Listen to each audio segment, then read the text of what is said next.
Pudamokpu taramna okchari ngasi aina tawgadoribse Uti Asangba ni. Uti Asangba se aigi sida lauri se aina lauri se Paankhokla ni.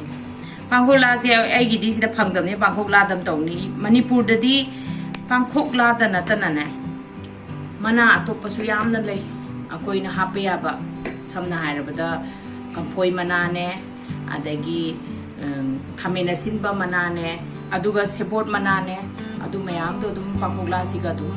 Uti Asangba da hawbani hujik matam se Paankhokla se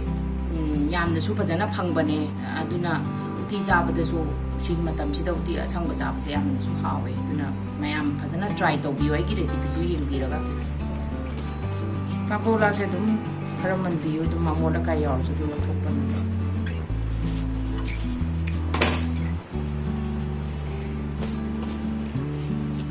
Gidi mana te yamna yaudravani na te adu Paankhokla se khara yam takna dum hapa yai adum hapchala ke se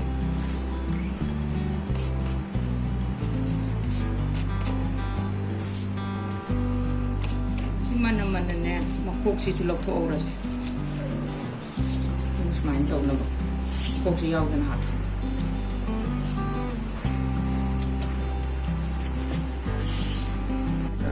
Hoje aigi Paankhokla se chamba loire atuna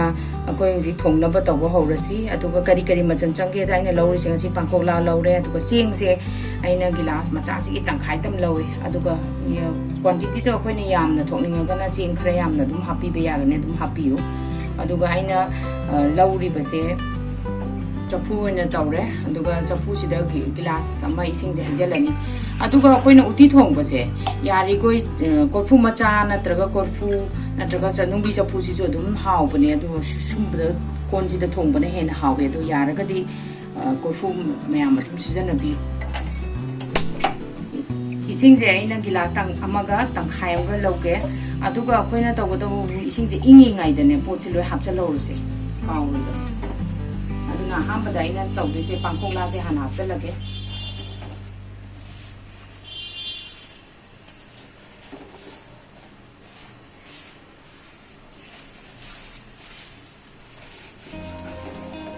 ai chapu je kitang di pik pane duna le matu na ai ju chena doin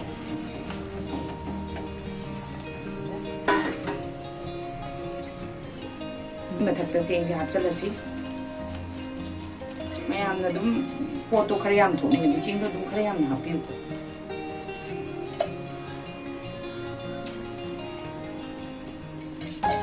ai sida dum soda je hapo je ai chamas macha ne lo je katang phapatana sim hapo aduga koina kauroi da ba amana important akoina ne makum je sarak tringai da ai je katang kuppaga thongage aduga masai gi kitang dang chauka lokhatoi aduga kauroi da ba amna koi je khabai na si oloi da bani kaino Paankhok se mundri bo koina khabai oloi da bani simene mala fare mata ying si ko ka mai to gi ba ai je kana sobal lai na kan da koi ngak sena ba am sangi mase kai gi no do pathara kani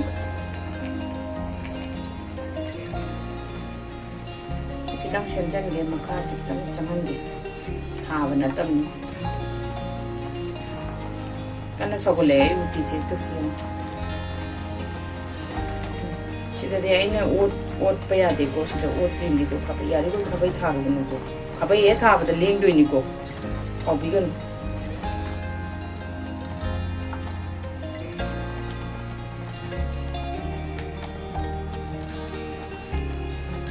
kana sobale mun khalab ni once mun gra dia ko khabai thaya to ni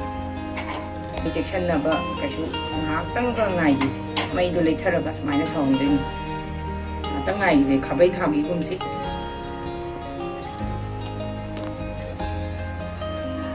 je aina tawri je mayan se mini horen chok ki dawna ba aina lori je te lo mo lo jare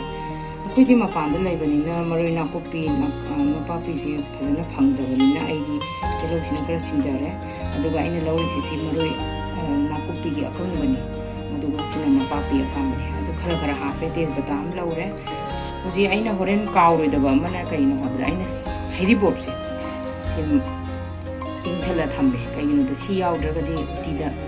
hawe C हापगदी yam rows लेगनी Cina happy उ यारगा देरिबो उतीदा यारमी सी same Hague लोबगा उती सिजो साइ सौरी सिजु side by side Munjla आनी चप चारानी सी सेंदो लोरे जी उती मु येंगसी याई उती से फजना मचुजु ओनछले अदो हुजिक सिगी स्टेज सिदा तु पांखोक्ला से मुल्ले तु सिगी स्टेज सिदा कोई खाबै थाबा यारानी खाबै थारसी येंगसी को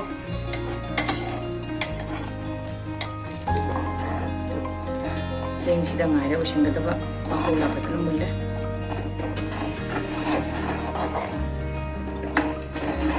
Siya talaga mo tonggi. Daw siya na ba. Siya mundi mula do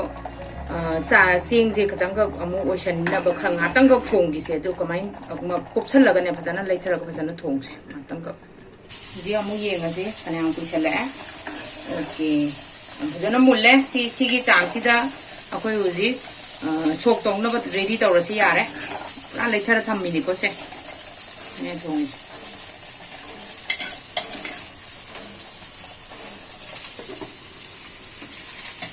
uji sok tongna ba tawrasi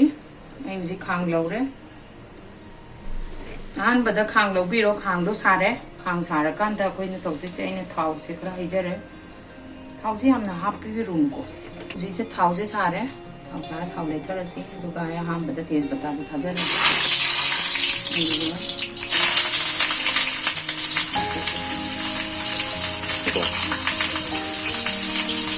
I gain a name more on much to Dr. Letter. If you have to let the not on spirit.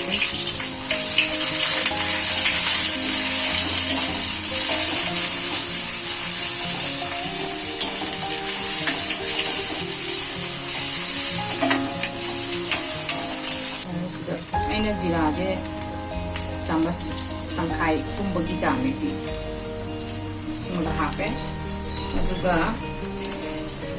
hing je khara hap si uti dari hing hap padabani khara hapiu aduga maroi na pap se munga ursi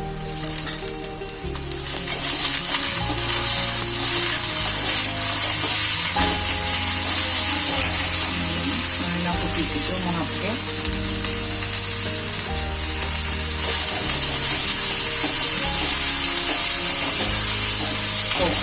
maroi sinte fazana mulla kanda misali uti diba hapten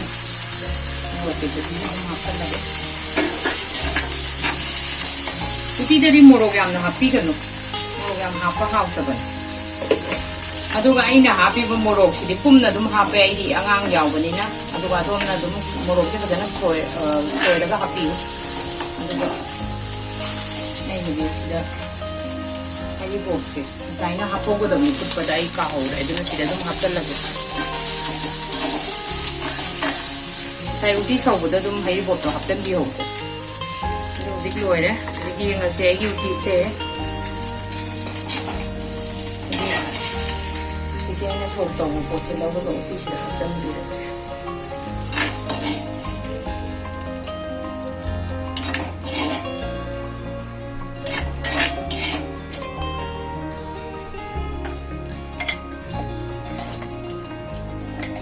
Mahi se aina yam dre hagi kaiginu habda patharakani pakhatana ai yam hapta bani adu ka sukai de ji aina hapto ri busi si thokto lore adu ka sangom se yumda leiba sangom lori ba sangom je lo ba sangom ni si ona lobi aina kap ama hapcharage sangom hapa se machu yam phajabani aduna sangom hapadi boy to bigano dum hapiu adu ka ai mahi se kitang watani na sida dum hapora ge kharaga tangga mai khara hapau ke sama happy na sida aduga sida fazana sola kan da lo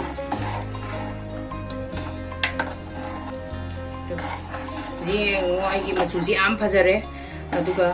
ai gi recipe se pambira de mayam na dom na like amasung subscribe amasung comment to bo copy ganu ai gi singa saina so to lo ra bani na munchu mulle nga saina mulla bani na ji sida dum lo shalasi thum tha salasi Kauri da bam na koi thumje kitang handa biu ko ngasai soda hapani na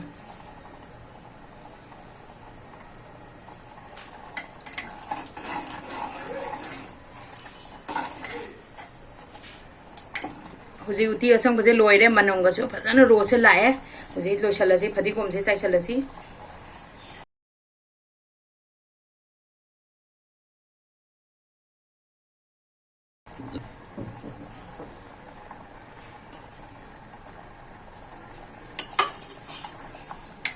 लोइरे सिदा तो मई मुथत पिरसे लोइरे हावरनी हुजी लोइरे सर्व तौरसी मसक कसी याम फजरे तो मनम याम ने रोज ले मनम फजना लाए सर्व तौरसी मनम उशीरे